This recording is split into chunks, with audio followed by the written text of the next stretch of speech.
Hello दोस्तों, आज हम पढ़ने वाले हैं बाल मनोविज्ञान में व्यक्तिगत विभिन्नता के अंदर आने वाले एक टॉपिक को, जिसका नाम है कल्पना। कल्पना को इंग्लिश में अगर हम समझें तो कल्पना का ही अर्थ ड्रीम्स होता है। सोचना, ड्रीम करना। ओके, ड्रीम तो हर कोई देखता है, सपना देखना, तो वही आपकी एक कल्पना है। सपनों में आप कल्पना किया करते हैं, तो ड्रीम्स, इंग्लिश में ये सारे वर्ड एक जैसे यूज कर लिए जाते हैं। तो ड्रीम ही सपने के लिए भी है और कल्पना के लिए भी है, ड्रीम वर्ड यूज किया जाता है। ड्रीम करना, किसी चीज के बारे में सोचना, समझना, वो चीज आपके सामने नहीं है, उसके बारे में अगर आप सोच रहे हैं तो आप कल्पना कर रहे हैं। कल्पना करके किसी चीज का नया उत्पादन करना, कल्पना करके कोई नई वस्तु बना देना, कोई नई तस्वीर बनाना, कल्पना करके, कल्पना से ही एक किसी मूर्ति का निर्माण करना। ठीक है, तो ये सारी चीजें अगर कल्पना का वर्ड देखा जाए तो जीवन में हमारे कई चीजों में हम कल्पना करते हैं। अगर एक कंप्यूटर इंजीनियर के तौर पे देखा जाए तो वो अगर नया सॉफ्टवेयर, नया कोई ऐप बना रहा है तो वो कल्पना करता है कि किस तरीके की चीजें हों। वो कल्पना को अपने उकेरता है, उसमें डालता है, अपनी कल्पना से, अपनी सोच से जो भी उसको समझ में आता है, वो जो भी उसकी नॉलेज, उसको कल्पना कर करके उसमें नया चीज बना देता है। कोई साइंटिस्ट है, नया आविष्कार करता है, तो वो भी क्या करता है, अपनी कल्पना के बेसिस में, अपनी सोच से वह नए किसी आविष्कार को जन्म दे देता है। वहीं कोई एक रचयिता है, कहानीकार है, एक कवि है। ठीक है, तो जब एक कवि अपनी नई कविता को जन्म देगा, एक गायक अपने, एक लेखक या लिरिक्स राइटर जो किसी गाने को लिखते हैं, या कोई कहानी लिखता है, कोई लेखक है जो कहानी लिख रहा है, वो सारी चीजें क्या हैं, वो जो पन्नों पे वो लिख रहे हैं वह उनकी कल्पना है। वह अपनी कल्पना के बेसिस पे एक नई कहानी को जन्म देते हैं, एक नई कविता को जन्म देते हैं। तो इन बातों से काफी हद तक हमें कल्पना के बारे में समझ में आता है कि कल्पना एक सोच है जिससे हम नई चीजों को बना सकते हैं, डेवलप कर सकते हैं। ठीक है, तो कल्पना को और विस्तृत रूप में जानने के लिए कुछ डेफिनेशंस देखते हैं। ठीक है, तो यहाँ आपके दो डेफिनेशंस मैंने ली हैं। पहली डेफिनेशन आपके देते हैं मिस्टर मैकडूगल का कहना है, परोक्ष वस्तुओं के संबंध में चिंतन करना ही कल्पना है। परोक्ष, अब यहां शब्द आता है परोक्ष। क्या है ये परोक्ष? आपने एक शब्द सुना होगा, प्रत्यक्ष, मतलब जो चीज सामने हो, दैट इज प्रत्यक्ष। कोई चीज अगर हमारे सामने मौजूद है तो वो प्रत्यक्ष है। लेकिन अगर कोई चीज हमारे सामने मौजूद ना हो, ठीक है, तो वो परोक्ष कहलाती है। वो हमारे सामने नहीं है, हम उसके बारे में सोचेंगे, हम उसके बारे में अपने दिमाग में कल्पना करेंगे, तो वह चीजें जो परोक्ष हैं, जो हमारे सामने नहीं है, वर्तमान में, करंट में, that are not present in that time when you are looking at that thing, तो ऐसी चीज के बारे में जब आप कल्पना करते हैं, वो चीज जो आपके सामने नहीं है, वो कहीं या तो पास्ट की चीज है या तो वो किसी आने वाले भविष्य की चीज है। ठीक है, यानी कल्पना में या तो भविष्य के बारे में बात होगी या फिर आपके पास्ट के बारे में। ठीक है, और वर्तमान समय में आप सिर्फ उन चीजों के बारे में सोचेंगे। ठीक है, सोचना कब है? वर्तमान में। और सोचते किस चीज को है? किसी पास्ट की चीज को या फिर किसी आपके अपनी फ्यूचर के बारे में। ठीक है, तो परोक्ष वस्तुओं के संबंध में चिंतन करना ही कल्पना है, ये कहते हैं मैकडूगल। किसी परोक्ष वस्तु के बारे में जो सामने नहीं है उसके बारे में चिंतन करना ही कल्पना कहलाता है। तो ये कथन किसका है? मैकडूगल का। ये क्वेश्चन भी पूछा जा सकता है कि बताइए किसने कहा है कि परोक्ष वस्तुओं के बारे संबंध में चिंतन करना ही कल्पना है, ये किसका कथन है? तो आपका जवाब होगा मैकडूगल। उसके बाद एक और देते हैं आपके डैमवेल। डैमवेल कहते हैं कि मनोविज्ञान में कल्पना शब्द का प्रयोग सब प्रकार की प्रतिमाओं के निर्माण को व्यक्त करने के लिए किया जा सकता है। किसी भी प्रकार की अगर आपकी प्रतिमाएं हैं, अब प्रतिमा शब्द जो यहाँ यूज किया गया है that is not only, I am using only, ठीक है, it is used for that one but it is not only used for that. सिर्फ उसके लिए नहीं हुआ है, हुआ तो है पर सिर्फ उसके लिए नहीं हुआ है, यह और भी चीजों के लिए ये शब्द यूज हुआ है। तो प्रतिमा से आप क्या समझते हैं? कोई स्टैचू, कोई आइडल, तो सिर्फ किसी आइडल या स्टैचू के लिए नहीं यूज है, ठीक है। ये हर उस प्रतिमा को चिन्हित करता है, जैसे कि आपके कोई किताब है, ठीक है, कोई कहानी है, वह भी एक प्रतिमा है, कोई विचार है, वह भी एक प्रतिमा है किसी के आने वाले भविष्य के लिए, कोई पुरानी चीज है, कोई स्टैचू है, कविता है, कहानी है, जो सुनी हुई कहानी हो या होने वाली कोई बनाई हुई आपके द्वारा बनाई गई कोई कहानी हो, कोई प्रतिमा बनाई गई हो, कोई चित्र बनाया गया हो, कोई कवि कविता लिखता है, कोई लेखक कहानी लिखता है, ठीक है। तो भविष्य के बारे में या फिर पास्ट के बारे में जब आप सोचते हैं, कल्पना करते हैं, उन सारी प्रतिमाओं के बारे को व्यक्त करने के लिए किया जाता है कल्पना का प्रयोग, ठीक है। उन सब चीजों को पास्ट में या फिर फ्यूचर से रिलेटेड जो भी प्रतिमाएं हैं, जो भी चिन्ह हैं,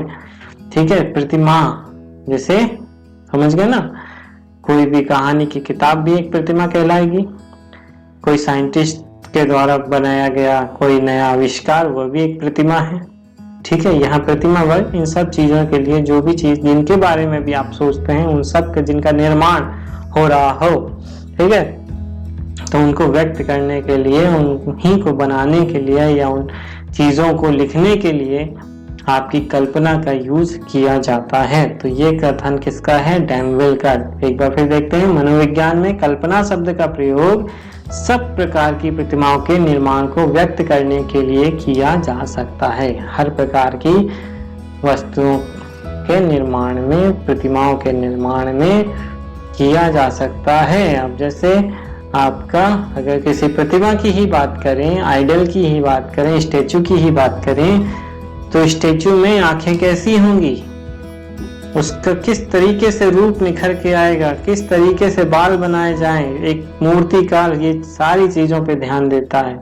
वह कुछ देख के नहीं बनाता, वह अपनी कल्पना से सोचता है कि आंखें ऐसी होनी चाहिए कि उसमें साफ साफ एक जीते जागते मनुष्य की, जीते जागते प्रतिमा की झलक नजर आए, उसमें जीवन फूंक देता है वो अपनी कल्पना से, ठीक है। तो अगर सीधे शब्दों में देखा जाए, जब मनुष्य भूतकाल, पहले मैंने कहा भूतकाल एवं भविष्य काल के बारे में वर्तमान समय में कुछ सोचता है तो वही क्या कहलाता है? वही आपका कहलाता है कल्पना। क्या कहलाता है? वही आपका कल्पना कहता है। वह वर्तमान में किसी भूतकाल की यानी पास्ट की या फिर आपके भविष्य में होने वाली यानी फ्यूचर में होने वाली चीज के बारे में अगर कुछ सोचता है तो वह सोच नहीं रहा है, वह क्या कर रहा है? वह कल्पना कर रहा है। कल्पना को और अच्छी तरीके से जानने के लिए कल्पना के प्रकार के बारे में जानना भी जरूरी है। और कल्पना के प्रकार को दो मनोवैज्ञानिकों ने बांटा है। पहले आपके मैकडूगल का वर्गीकरण, तो चलिए पहले मैकडूगल का वर्गीकरण देखते हैं, थोड़ा सा ऊपर चला जाए, ठीक है। और दूसरे हैं आपके ड्रेवर और दूसरा आपका रहेगा ड्राइवर का वर्गीकरण। तो पहले मैकडूगल का देखते हैं। मैकडूगल ने कल्पना को आपके पुनरुत्पादक कल्पना, दो भागों में बांटा है, पुनरुत्पादक कल्पना और उत्पादक कल्पना। ठीक है, इंग्लिश में बोलें तो रिप्रोडक्टिव और दूसरा है आपका प्रोडक्टिव। ठीक है, रिप्रोडक्टिव एंड प्रोडक्टिव। रिप्रोडक्टिव या पुनरुत्पादक से आप समझें तो कोई ऐसी चीज, जैसे कोई कहानी बच्चा सुन लेता है, ठीक है, उस कहानी को हूबहू वैसा ही आप इमिटेट करें, उसी कोई नकल मारे। किसी को देख लेता है डांस करते हुए तो उसी तरह से वो डांस करने की कोशिश करे बच्चा। ठीक है, वह अपनी कल्पना को उसके बेसिस पे ढालता है। जिस तरीके की कल्पना वो सामने देखता है, जो भी चीजें टीवी में देखता है, कहीं कुछ देखता है, तो उस चीज को वो अपने व्यवहार में उतारने की कोशिश करता है। कैसे? उसकी सोच से, अपनी कल्पना से। उन चीजों को जब वो सोच लेता है, देख लेता है, मेमोरी में सेव कर लेता है, फिर कल्पना करके कि हाँ चलो इसको मैं ट्राई करता हूँ, तो वो उसी कल्पना को पुनरुत्पाद करता है या फिर रिप्रोड्यूस करता है अपने दिमाग में और उस चीज को करने की कोशिश करता है। ठीक है, अगर ऐसे भी देखें तो इस कल्पना में स्मृति द्वारा गत अनुभवों की प्रतिमाओं को ज्यों का त्यों चेतना में लाने का प्रयत्न किया जाता है स्मृति के द्वारा, यानी मेमोरी के थ्रू। जैसी पास्ट में हुई कोई प्रतिमाएं हैं, कोई चीज है, कोई अनुभव हैं, उनको जैसे का तैसा रिपीट करने की कोशिश की जाती है बच्चे के द्वारा। जैसे बालक जब किसी सुनी हुई पुरानी कहानी को यथावत कल्पना के सहारे उसी रूप में अभिव्यक्त करने का प्रयत्न करता है तो उसे पुनरुत्पाद कल्पना कहते हैं। यानी बालक ने कोई कहानी सुनी और टीचर ने उस कहानी को मान लीजिए गा गा के सुनाया था, Once upon a time there lived a king। ठीक है, तो अगर टीचर भी सिंगिंग कर रहा है, हरी डाल में बैठा था मैं तोता था, तो अगर उसके भी लय में अगर सिंगिंग निकल रही टीचर के, तो वो क्या कर रहा है, बच्चा सीख रहा है। और बच्चा जब उस चीज को रिपीट करेगा तो वो भी उसमें धुन डालने की या म्यूजिक डालने की, जिस टाइप से टीचर गा रहा था उस टाइप से अपने एक्सप्रेशन दे के हिल के उसको करने की, जिस टाइप से भी टीचर ने उसको किया होगा उस चीज को, उसको वो रिप्रोड्यूस करेगा, रिपीट करेगा, अपने व्यवहार में उस चीज को डालेगा, अपनी मेमोरी के बेसिस पे उसकी कल्पना करेगा। ठीक है, तो इस टाइप की कल्पना को कहा जाता है पुनरुत्पादक कल्पना या रिप्रोडक्टिव कल्पना। दूसरे टाइप की होती है आपकी प्रोडक्टिव कल्पना। ये दो टाइप की होती हैं आपकी, कंस्ट्रक्टिव, रचनात्मक, कंस्ट्रक्टिव, और सृजनात्मक, क्रिएटिव। ठीक है, कंस्ट्रक्टिव एंड क्रिएटिव दो टाइप की हैं। तो प्रोडक्टिव कल्पना के बारे में, जैसे रिप्रोडक्टिव हो, तो प्रोडक्टिव के बारे में हम देखें तो ये कल्पना आपकी बच्चा खुद से डेवलप करता है, अपने एक्सपीरियंस, अपने अनुभवों के बेसिस पे बच्चा अपने दिमाग से इन चीजों को डेवलप करता है, कुछ नया सोचता है। उसने जो एक्सपीरियंस किया होता है, जो चीज जानी होती है, जो सीखी होती है क्लास में, उसके बेसिस पे वो कुछ नया बनाने की कोशिश करता है, कुछ नया। ठीक है, जैसे उसने कोई कविता पढ़ी, हिंदी में कोई कविता पढ़ी या इंग्लिश में कोई पोयम पढ़ी, ठीक है, उसने टीचर से जो सीख लिया। अब उसके बाद उसने सोचा कि चलो मैं ही अपनी एक कविता लिख देता हूँ। 9-10 के बच्चे या 11-12 के बच्चे अक्सर इस टाइप की, 6-7 से ही कुछ बच्चे ऐसे होते हैं जो अपनी कल्पना से ही कुछ कविताएं लिखने लगते हैं। उनकी कल्पनाशीलता बहुत तेज होती है, बहुत ही अच्छी होती है, तो वो अपने दौर पे कुछ कविताएं भी लिख डालते हैं अपनी कल्पना से। या कुछ ऐसे बच्चे होते हैं जिनका साइंटिफिक दिमाग होता है, वह खोज करता होते हैं, खोजते हैं नई चीजें, पहले देखते हैं कि हाँ इन्होंने इस तरह खोजा, इन्होंने इस तरीके से देखा चीजों को, लेकिन अब वो क्या करते हैं, उसी तरीके से अपने दिमाग से सोचते हैं कि अगर मैं ऐसा करूं तो क्या होगा। और कभी कभी इनमें कुछ बच्चे शैतानी भी कर देते हैं, शैतानी का नाम दे देते हैं, लेकिन वो अपनी कल्पनाशीलता से कुछ नया ही खोज रहे होते हैं। ठीक है, ना जानते हुए कभी कभी कुछ केमिकल्स मिला देते हैं केमिस्ट्री लैब में, 12th के बच्चे, 11 के बच्चे, ठीक है, कभी कभी जानबूझ के भी करते हैं, लेकिन उनका परिणाम उनको नहीं पता होता, इसलिए अक्सर ये ना जानते हुए वाली घटनाएं ही होती हैं, क्योंकि उन्होंने कभी इस तरीके के ब्लास्ट नहीं देखे। लेकिन अगर किसी ने देखे हैं तो उसका गलत उपयोग फिर करता है। वो लैब में नहीं करता, वो उन केमिकल्स को चुरा के कहीं और प्रयोग करने की कोशिश करता है, बम बनाने की कोशिश करता है, ठीक है, तो वो गलत रूप में ले जाता है। लेकिन उनकी कल्पना, अब ये कल्पना, नकारात्मक कल्पना आगे देखेंगे, वर्गीकरण है दूसरे में, ड्राइवर की कल्पना, ड्राइवर का जब वर्गीकरण है तो उसमें ये चीजें बताई गई हैं कि कुछ नकारात्मक चीजें भी होती हैं कल्पना से। तो ये क्रिएटिव है, कुछ नया प्रोडक्ट प्रोड्यूस करता है, कुछ नया प्रोड्यूस, दैट इज प्रोडक्टिव, ठीक है। तो कंस्ट्रक्ट या तो करेगा या फिर क्रिएट करेगा। ओके, चलिए ड्राइवर के में चलते हैं। कंस्ट्रक्ट, रचनात्मक, रचना करते हैं, ठीक है। कंस्ट्रक्ट करना, कुछ नया डेवलप करना, कोई नई बिल्डिंग कंस्ट्रक्ट कर देना, कोई स्टेचू बनाना, कोई नई कविता का कंस्ट्रक्शन करना। क्रिएटिव आइडिया, क्रिएटिव आइडिया आपके जनरली वही आर्ट कल्चर ये सब में यूज किया जाता है। कोई क्रिएटिव आइडिया करके कोई ड्रामा सीन के, मतलब स्टेज शो में कुछ क्रिएटिव आइडिया लाके उसमें दिखाना। बच्चे नए नए क्रिएटिव आइडिया साइंस एग्जीबिशन में यूज करते हैं, ठीक है। दोनों लगभग मिलते जुलते ही हैं। तो यहाँ तक आपके मैकडूगल ने वर्गीकरण किया। मैकडूगल ने ज्यादा वर्गीकरण नहीं किया, ड्राइवर ने उसको और फर्दर किया है। चलिए देखते हैं ड्राइवर का।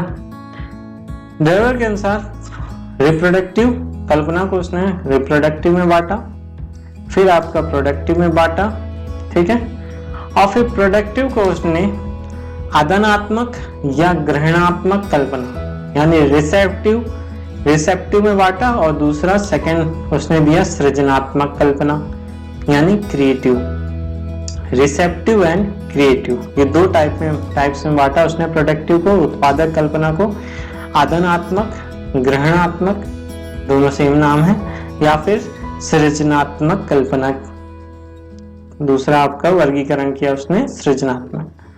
सृजनात्मक को उसने और फर्दर डिवाइड किया है, लेकिन उससे पहले हम देखते हैं कि व्हाट इज रिसेप्टिव।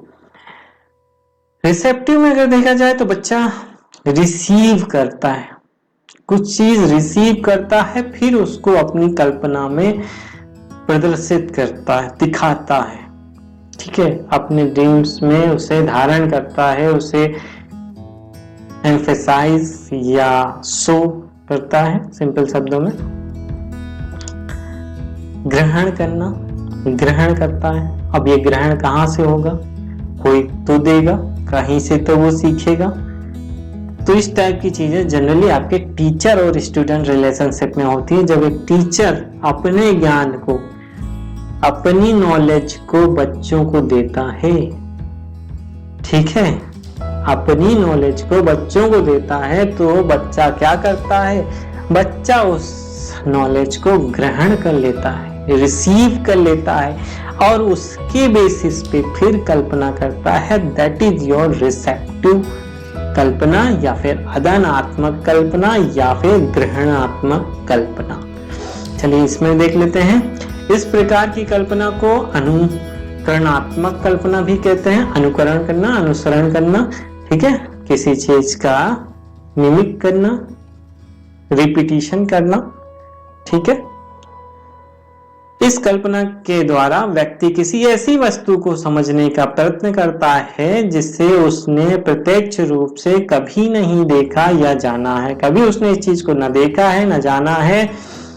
इसे व्यक्ति दूसरों के कहने या बताने से उस विषय की कल्पना करने लगता है। शिक्षा में इसी प्रकार की कल्पना का उपयोग होता है। मतलब कोई दूसरा आपको बताता है तो आप उसके बेसिस पे अपनी कल्पना को अंजाम देते हैं, जबकि आपने उस चीज को नहीं देखा, ना कभी सुना, लेकिन मतलब प्रत्यक्ष रूप से आपने उस चीज को नहीं देखा, लेकिन दूसरों के एक्सपीरियंस पे आपने उस चीज को मान लिया और उस पे अपनी कल्पना को चित्रित करने लगे। कल्पना का उपयोग होता है, ठीक है। शिक्षा में इसी प्रकार की कल्पना का यूज होता है। अगर कोई शिक्षा, टीचर स्टूडेंट रिलेशनशिप मैंने बताया आपको, तो उसमें भी इसी टाइप की कल्पना होती है। स्टूडेंट इसी टाइप की आपके रिसेप्टिव टाइप की या धनात्मक या ग्रहणात्मक कल्पना करता है। इसमें कल्पना की सामग्री बाहर से ग्रहण की जाती है, बाहर से ली जाती है जो भी सामग्री है। जब शिक्षक इतिहास, भूगोल आदि विषयों को पढ़ाता है और मानचित्र आदि दिखाकर समझाता है, तब बालक की कल्पना ग्रहणात्मक होती है। इसी प्रकार की कहानी और उपन्यास आदि में विचार दूसरों के होते हैं और हम उसी आधार पर नई बातों की कल्पना कर लेते हैं। यह नियम निम्न कोटि की कल्पना है। ये सबसे निम्न कोटि की कल्पना है, सबसे छोटी कोटि की कल्पना है। ठीक है, तो रिसेप्टिव कोई चीज, जैसे यहाँ कुछ सब्जेक्ट का यूज किया गया है, जैसे इतिहास हो गया, भूगोल हो गया। जब इनके बारे में क्लास में बात होती है तो ऐसा तो है नहीं कि आपको यहाँ से उठा के पाकिस्तान में हड़प्पा सिविलाइजेशन या जो भी है मोहनजोदाड़ो या इंडस वैली सिविलाइजेशन के बारे में पाकिस्तान ले जाते हूँ डेली और फिर वहाँ समझाते हूँ हिस्ट्री की क्लासेस में। ज्योग्राफी समझाने के लिए भैया नॉर्थ पोल और साउथ पोल में ले जाके आपको दिखाते हैं कि हाँ ये पोल है। ऐसा नहीं कर सकते। आपको एक दिया जाता है कागज, एक मैप, और उसके बेसिस पे हर एक नदी में आपको डुबो के हर एक नदी में आपको ले जाके गंगा स्नान करा के ये थोड़े दिखाते हैं कि डेली यहाँ की नदी ये बह रही है, देखो यहाँ से स्टार्ट हुई है, यहाँ खत्म होती है। हर बच्चे को वहाँ ले जाएंगे, पहले स्टार्टिंग कहाँ से हो रही है, कौन कौन सी उसकी ट्रिब्यूटरी बीच में मिल रही है, हर एक बच्चे को अगर दिखाएंगे तो ऐसे तो फिर हो गया काम, है ना। तो सबको नहीं ले जाना पॉसिबल है, इसलिए मैप्स के थ्रू या जो बताते हैं हम, ठीक है, जो टीचर्स बताते हैं उसके थ्रू, जैसे मेरे पीछे भी आप देख सकते हैं, इन मैप्स के थ्रू हमने बच्चों को बताया। ठीक है, हमने बच्चों को समझाया। अब बच्चे ने ये चीजें देखी नहीं कभी, ना उनको प्रत्यक्ष देखा है, ना उनके बारे में पहले कभी सुना है। जो हमने बता दिया वही उनके लिए सच है और इसी के बेसिस पे अब वो कल्पना अपनी करेंगे। ठीक है, वैसे ही कोई कहानी की बात हो, उपन्यास की बात हो, तो उनने पढ़ लिया, उनकी कल्पना में बैठ रहा है। ठीक है, आजकल एक पॉकेट एफएम चला है, मैं उसका प्रचार नहीं कर रहा हूँ, लेकिन उसमें भी कई कहानियां ऐसी होती हैं जो खींचती हैं, पब्लिक को खींचती है अपनी तरफ, सुनने मजबूर करती हैं। ठीक है, मैं किसी का प्रचार नहीं करता अभी, क्योंकि समझदार हैं आप लोग।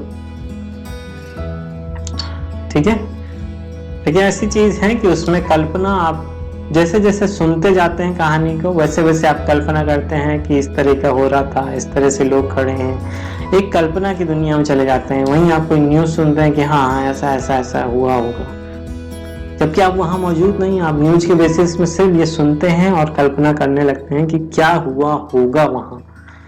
ठीक है, फिर इसके बाद ये तो हो गई आपकी आदानात्मक कल्पना या ग्रहणात्मक कल्पना। ठीक है, फिर दूसरी आपकी सृजनात्मक कल्पना, जो दूसरा भाग बांटा गया है सृजनात्मक, सृजन करना, डेवलप करना, विकसित करना। ठीक है, सृजन करना है तो सृजन किसी चीज का नया डेवलपमेंट। तो यहाँ क्या होता है, कोई व्यक्ति अगर कल्पना कर रहा है तो वह अतीत के अनुभवों के आधार पर, कोई उसने पास्ट में कोई अनुभव किया है, कोई एक्सपीरियंस किया है, उसके बेसिस पे वह कल्पना करता है, कुछ नए की कल्पना करता है और पूर्व प्राप्त सामग्री से नवीन क्रम में व्यवस्थित करता है। जो पूर्व में उसने सीखा है, अनुभव लिया, एक्सपीरियंस किया है, उससे कुछ न्यू डेवलप करके आपके सामने रखता है। इसमें कुछ नयापन होता है, कुछ नई चीजें होती हैं जो पुराने से बिल्कुल अलग सी होती हैं, कुछ नया डाला हुआ होता है उस व्यक्ति के द्वारा खुद। ठीक है, जैसे कोई नई वेबसाइट बनके तुरंत आ जाती है, कभी कोई ऐप खोल के डेली चले आ रहे हैं इतने सारे ऐप्स, कोई नई लैंग्वेज आती है, तो ये किसी की कल्पना है। कंप्यूटर में भी ये सब किसी की कल्पना है, जिन्होंने अपनी कल्पना को कंप्यूटर के प्रोग्राम्स के फॉर्म में, एप्स के फॉर्म में डाला है। ठीक है, नए नए जो आविष्कार हो रहे हैं, क्रिएटिविटी हो रही है, और स्मार्ट होम की बात हो रही है, स्मार्ट सिटी की बात हो रही है आपकी, तो ये सारी चीजें क्या है, कल्पना है, और इस कल्पना को रूप दिया जा रहा है। किसी ने कल्पना करी, उसको रूप दिया जा रहा है, बदलाव किया जा रहा है। ठीक है, धीरे धीरे बदलाव होते चले जा रहे हैं। तो ये सारी चीजें क्रिएटिव में आती है। सृजनात्मक कल्पना, सृजनात्मक कल्पना को ड्राइवर ने 2 भागों में बांटा है। पहला है आपका कार्य साधक कल्पना, दूसरा है आपका रसात्मक कल्पना, एस्थेटिक और प्रैग्मेटिक। ठीक है, 2 भागों में बांटा है, कार्य साधक कल्पना और रसात्मक कल्पना। अब कार्य साधक कल्पना से अगर आप इसको विभाजित करके या संधि विच्छेद करके ही समझें, कार्य साधक साधना, मतलब उसको किसी कार्य को करने के लिए, किसी कार्य को अचीव करने के लिए अगर कोई कल्पना करी गई है तो वो प्रैग्मेटिक या कार्य साधक कल्पना कहलाएगी। वहीं रसात्मक कल्पना में रस होगा, किसी रस की बात इंडिया में अगर कह रहे हैं तो ज्यादातर रस आपके गानों में होता है, कविता में रस होता है, कहानी में रस होता है। ऐसे रस के प्रश्न भी आते हैं, इसमें कौन सा रस है, द्वंद्व रस, वीर रस या प्रेम रस, इस टाइप का कुछ रस होते हैं हिंदी में। ठीक है, तो रसात्मक जिसमें आपके क्रिएटिविटी हो, मतलब थोड़ा कला से रिलेटेड, आपके म्यूजिक से रिलेटेड, ड्राइंग आर्ट से रिलेटेड। ठीक है, और यहाँ प्रैक्टिकल प्रैग्मेटिक में, कार्य साधक में आपका साइंस से रिलेटेड। ठीक है, साइंस मैथ से रिलेटेड, ये आपके प्रैग्मेटिक हो गए। एस्थेटिक में, रसात्मक में आपके कला विज्ञान वाले हो गए, जो नई नई कल्पना से नई नई चीजें बनाते हैं। खाने पीने की चीज हो गई, देखने की चीज हो गई, आर्ट एग्जीबिशन हो गया, उन सब चीजों में आपके एस्थेटिक या फिर रसात्मक कल्पना को देखने मिलता है। ठीक है, तो प्रैग्मेटिक कार्य साधक को और देखते हैं, जैसे रेल का निर्माण, तार, टेलीफोन, वायुयान यानी एरोप्लेन, आकाशवाणी, दूरसंचार, दूरदर्शन। ठीक है, ये सारी चीजें आपके कैसे हैं, ये आपके कार्य साधक है। किसी कार्य को करने के लिए कल्पना करके उनको इजी बनाया गया है। ठीक है, सीसीटीवी कैमरा, स्मार्ट होम। ठीक है, आजकल वो आपके केजरीवाल सर के भी पर्दों की बात हो रही है, स्मार्ट टॉयलेट, स्मार्ट पर्दे। तो ये सारी चीजें कल्पना के बेसिस पे बनाई हुई हैं। ठीक है, इस प्रकार की कल्पना विचारक, अन्वेषक और वैज्ञानिक की होती है। कोई विचारक है, विचार करता है।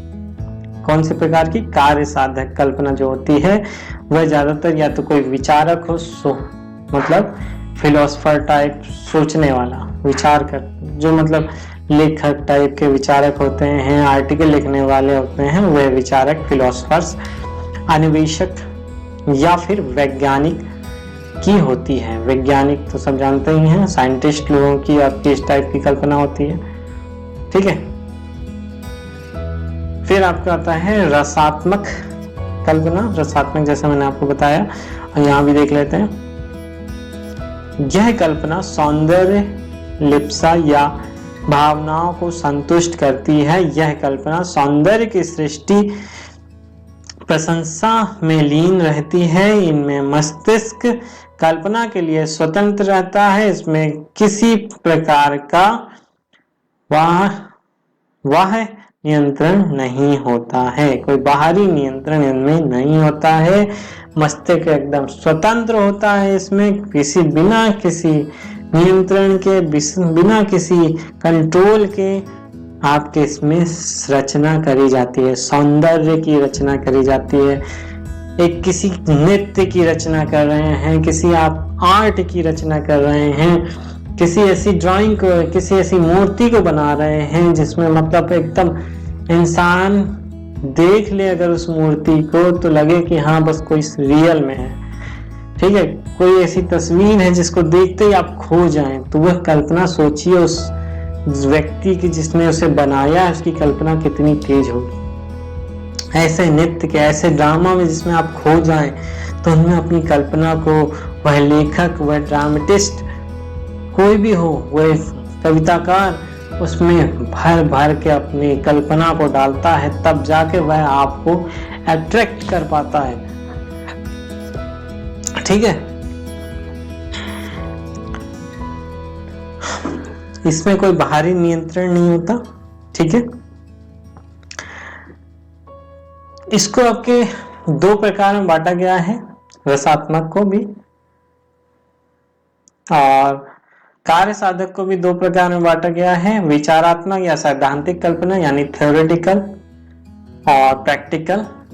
ठीक है, तो ज्यादातर आपके साइंस से रिलेटेड अगर कोई चीज है तो उसमें या तो थ्योरीज होती हैं या फिर प्रैक्टिकल बेस्ड सिचुएशंस होती हैं, प्रैक्टिकली आपका कोई ना कोई चीजें होती हैं, तो उसको आप अच्छे तरह समझ सकते हैं, प्रैक्टिकल में कल्पना करना या थ्योरीज में कल्पना करना।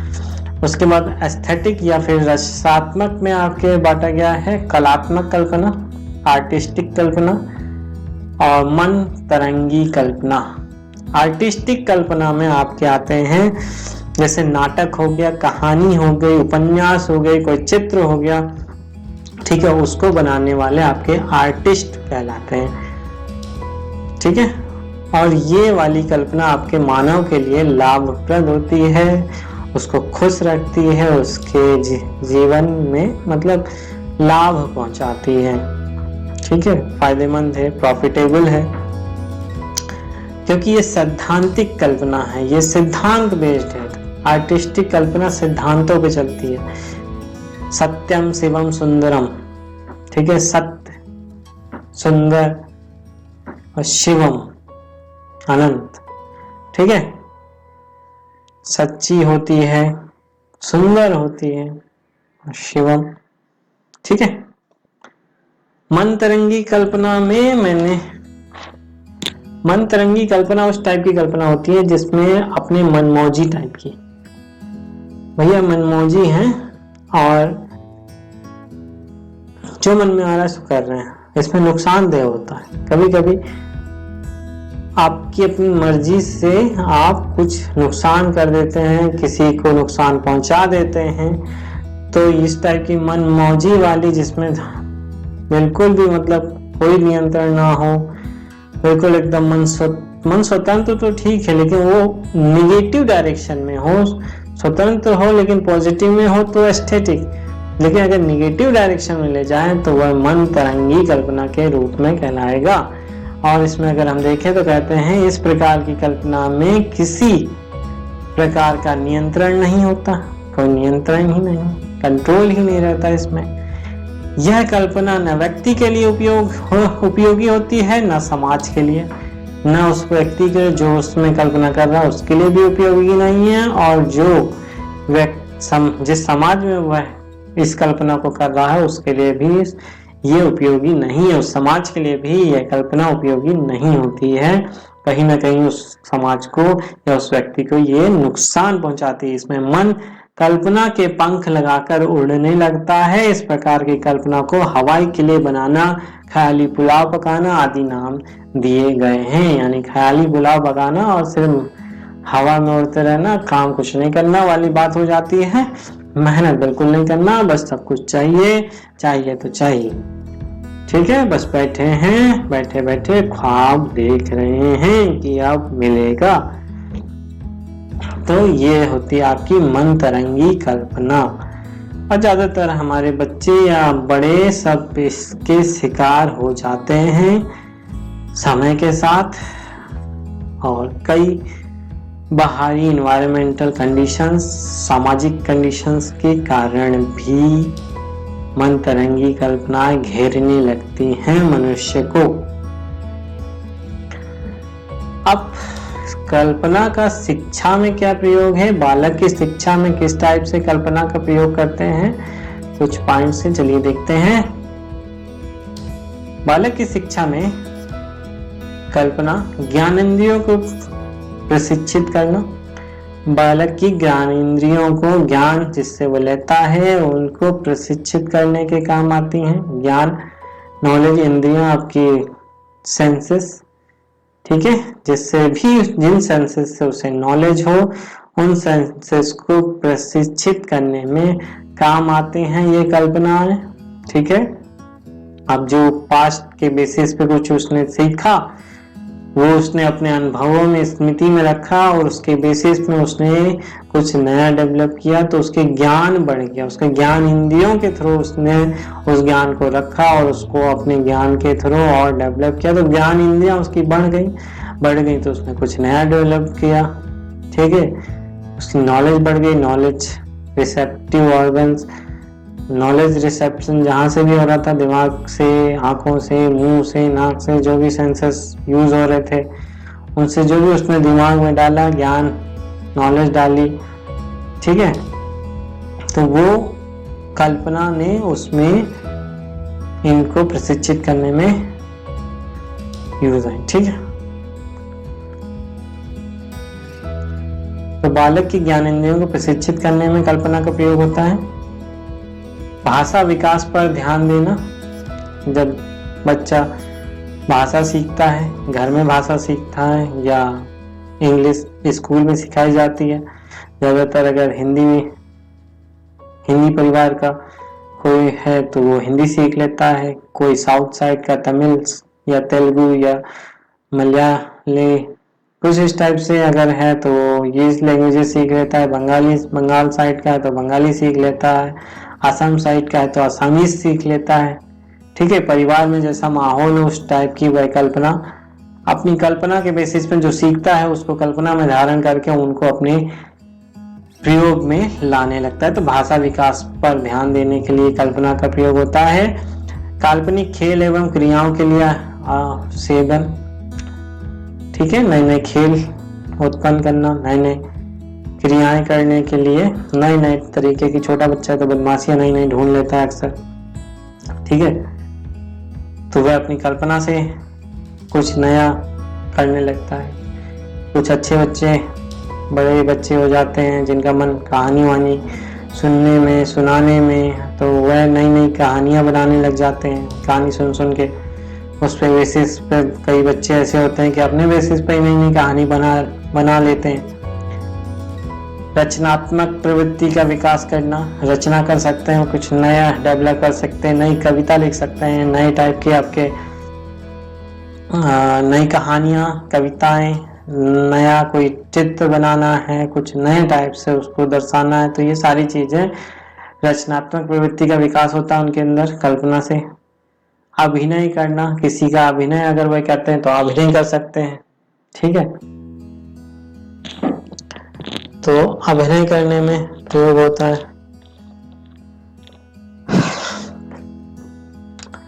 फिर शिक्षा में कल्पना की उपयोगिता।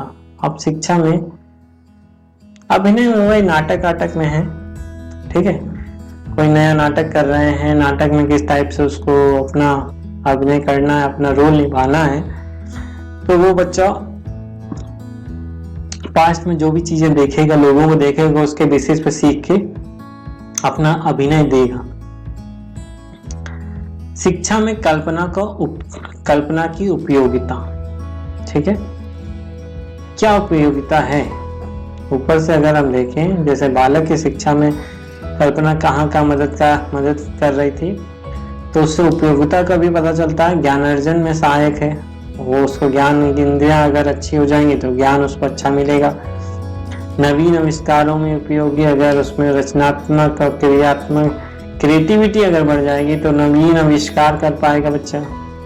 इच्छाओं को संतुष्टि का साधन, अपनी इच्छाओं की संतुष्टि कर पाएगा, ठीक है, जो भी वो सोचेगा उनको पा सकेगा, जितनी ज्यादा वो कल्पना करेगा, ठीक है, तो उनको पाने की कोशिश करेगा। अगर स्ट्रॉन्ग कल्पना होगी तो उनको कोशिश करेगा, अगर वीक कल्पना होगी तो कुछ लोग छोड़ देते हैं बीच रास्ते में हार के। लेकिन किसी की कल्पना, किसी का ड्रीम बड़ा होता है तो वो ड्रीम को अचीव करता है। समायोजन में सहायक, किसी कुछ चीजों जैसे अलग अलग नॉलेज हैं और उन सारी नॉलेज को अगर किसी सिचुएशन में यूज करना है, और अगर बच्चे की कल्पनाशीलता कम है तो वो उन सारी नॉलेजेस को यूज नहीं कर पाएगा। वहीं अगर उसकी कल्पनाशीलता अच्छी है तो वो सारी नॉलेजेस को इकट्ठा करके उस सिचुएशन से, जो भी सिचुएशन है वहां अप्लाई करके वो बाहर निकल आएगा। सौंदर्य बोध का विकास किस टाइप से, कितनी, मतलब अगर कोई क्रिएटिविटी कर रहा है, कोई अगर कोई नया चित्र बना रहा है, कोई कविता लिख रहा है, यहाँ क्रिएटिविटी लगती है, कुछ सौंदर्य बोध हो रहा है, तो सौंदर्य के बोध का विकास करना और ज्यादा अच्छा सौंदर्य उसमें दर्शाने के काम आता है। भावी जीवन के तैयारी में सहायक, भावी जीवन की तैयारी में सहायक, यहाँ तैयारी होगा, ठीक है, आने वाले भविष्य के लिए उसको तैयार करता है।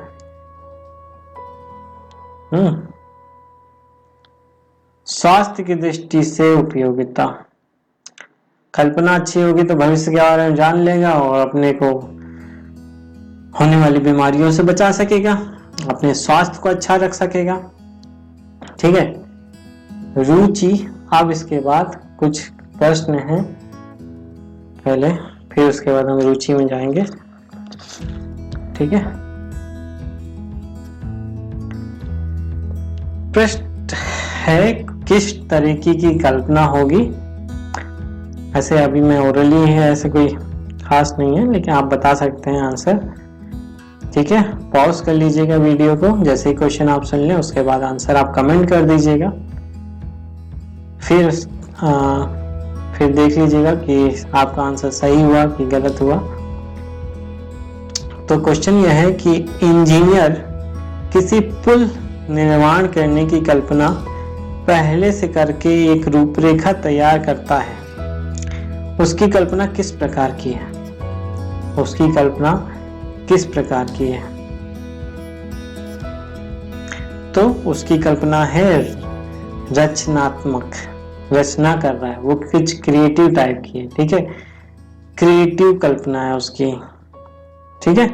फिर दूसरा क्वेश्चन है आपका, वैज्ञानिक न्यूटन का गुरुत्वाकर्षण शक्ति का सिद्धांत जिस कल्पना पर आधारित है वह है, कौन सी कल्पना पे वैज्ञानिक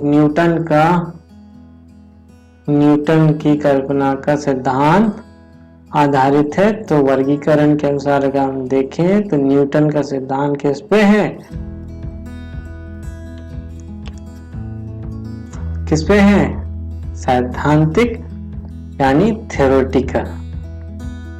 थ्योरेटिकल बेस्ड है उसका, ठीक है। विचार किया उसने, विचारात्मक या सिद्धांत, उसने एक सिद्धांत दिया, न्यूटन का सिद्धांत बोलते हैं ना, न्यूटन ने अपने सिद्धांत, न्यूटन की theory, what is the relative theory of Newton, तो सैद्धांतिक नियम है उसका, ओके। फिर कवि कविता की रचना किस कल्पना के आधार पर करता है, कविता की रचना किस कल्पना के आधार पर करता है, तो वह सृजनात्मक यानी क्रिएटिव कल्पना के, क्रिएटिव ड्रीम्स के बेसिस पे करता है, ठीक है। कवि अपनी कविता का क्रिएटिविटी दिखा रहा है, वो जो नई कविता वो डिजाइन कर रहा है, वो अपनी क्रिएटिविटी से नई कविता बना रहा है। फिर शिक्षक किस कल्पना के आधार पर शिक्षा प्रदान करता है, जो शिक्षक शिक्षा प्रदान कर रहा है वह अपनी किस कल्पना के आधार पर शिक्षा प्रदान करता है, वह पुनरुत्पादक कल्पना, जैसे बात हुई थी पहले हमारी रिप्रोडक्टिव, ठीक है, पुनरुत्पादक रिप्रोडक्टिव कल्पना के बेसिस पे टीचर और स्टूडेंट का रिलेशन होता है, ओके। एक और क्वेश्चन देखते हैं, दिवा स्वप्न में कल्पना करना कि मुझे लॉटरी में 1 लाख रुपए मिल गए हैं, किस प्रकार की, दिन में सपना देखना कि मुझे लॉटरी में 1 लाख रुपए मिल गए हैं, किस प्रकार की कल्पना है, ठीक है। आप सपना देख रहे हैं, आपको मिले नहीं इसलिए, तो ये किस टाइप की है, मन तरंगी कल्पना, फैंटास्टिक, फैंटेसी, ठीक है, फैंटेसी जगती है, तो फैंटास्टिक टाइप की कल्पना है, मन तरंगी कल्पना है ये। सृजनात्मक कल्पना के कितने प्रकार होते हैं? तो सृजनात्मक कल्पना के 2 प्रकार हैं आपके, कार्य साधक कल्पना और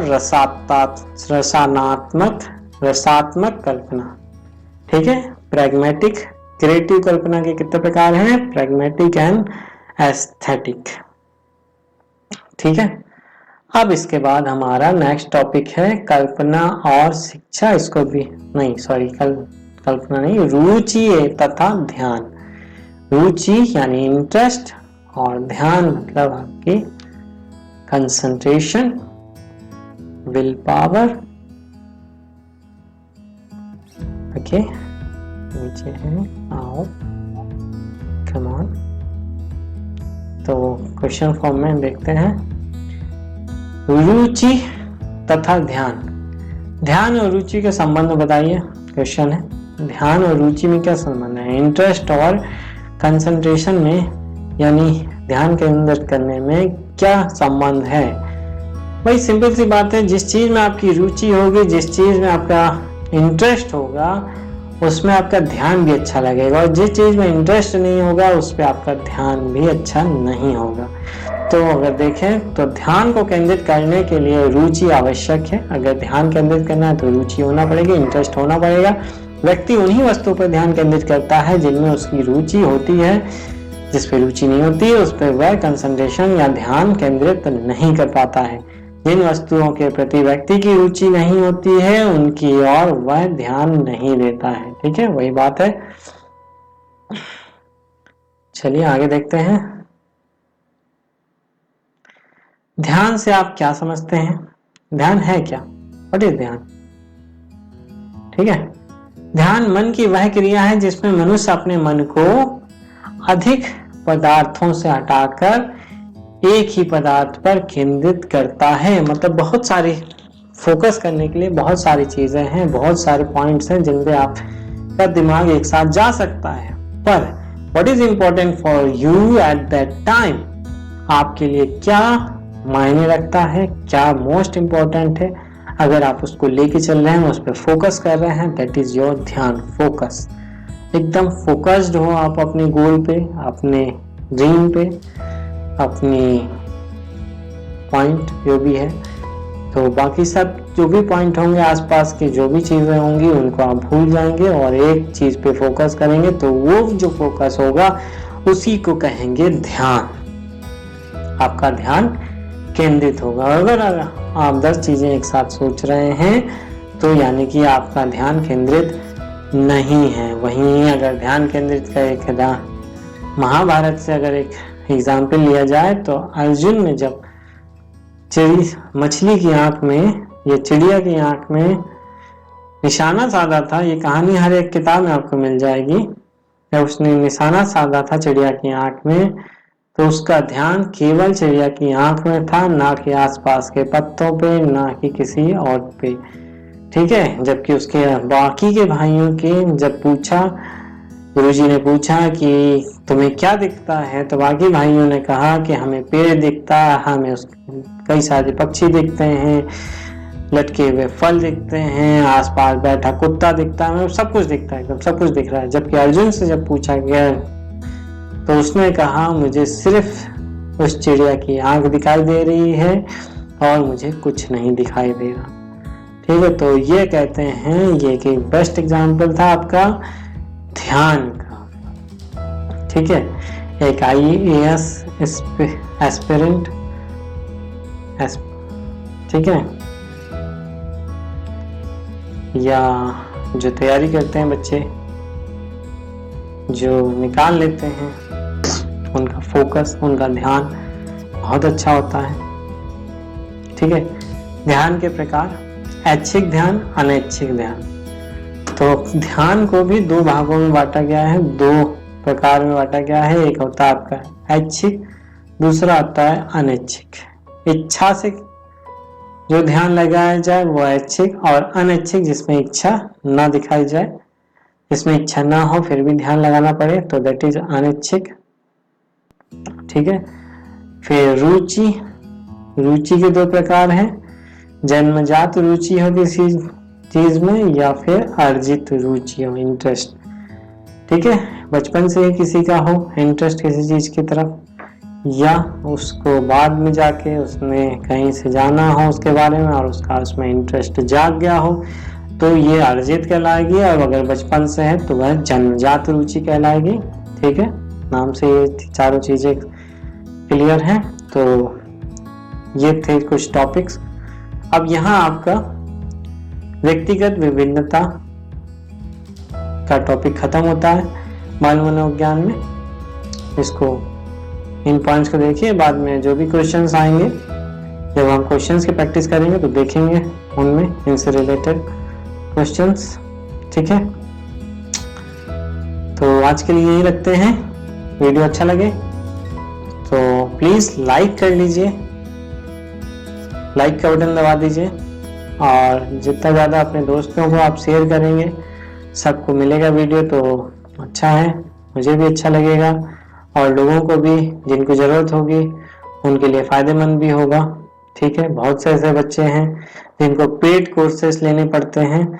यहाँ कोई भी पेड कोर्सेस की ज़रूरत नहीं पड़ेगी। अगर रेगुलर मेरे वीडियोस आप देखेंगे सारे, तो आपके सीटेट, यूपीटेट इन सब की तैयारी प्रॉपर हो जाएगी, सुपर टेट की भी तैयारी हो जाएगी। ठीक है, ये सारे टॉपिक्स आपके सुपर टेट, यूपीटेट इन सब में पूछे जाते हैं। तो और भी मैं कई सब्जेक्ट्स लेने वाला हूँ, तो प्लीज़ रेगुलरली देखते रहिए। चैनल को सब्सक्राइब कर लीजिए, दूसरों को भी सब्सक्राइब कराइए, मुझे भी मोटिवेट करिए प्लीज़। तो आज के लिए यहीं रखते हैं। Thank you for today.